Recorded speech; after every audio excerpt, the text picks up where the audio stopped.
Okay, so now that we're getting started. So, Angelo, this week we're going to talk about, I understand, patient retention. People are, I, it's one thing to get new leads and new potential people through the door, but if they have longer retention, then they don't need as many new patients and life just gets a little bit easier. Is that what we're talking about today?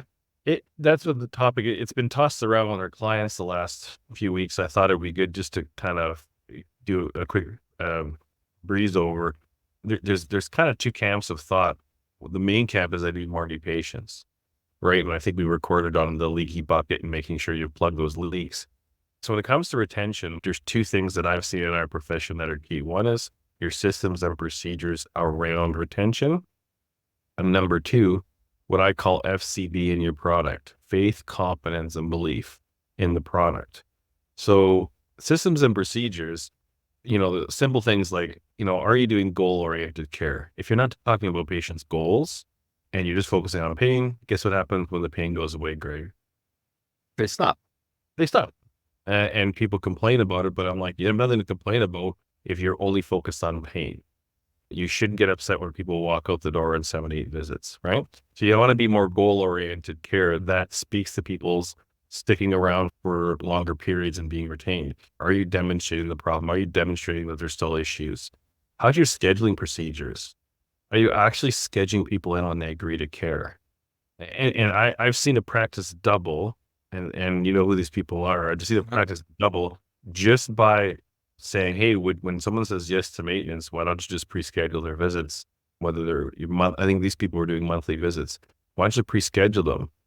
And then they never thought of it. And we put that procedure in, and their practice is almost doubled since we've done a few other things. But since doing that, if a patient says yes, and I want to stick around, let's hold them accountable to it. Pick a time and book that for them.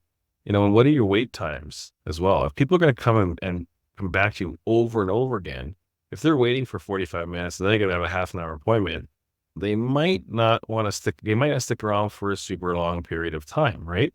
So you being on time as a practitioner and being as efficient as possible, those few 5 or 6 things are things like systems and procedures that you can do.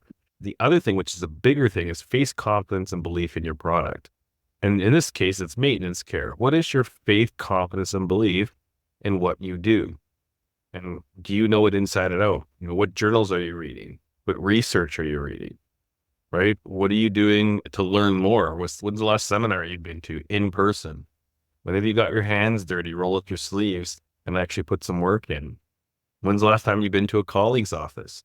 Someone that's maybe doing it a little bit better than you or has been around longer, right? I always tell my clients, find somebody that is doing it in the higher level and ask to hang around with them.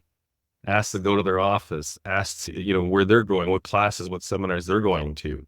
I remember I was at a point in my practice I was doing pretty good. I had a pretty heavy volume, but I knew I was missing something. I was curious about the upper neck and upper cervical. And I knew a colleague phoned them up and said, hey, you okay with me hanging out with you for an afternoon?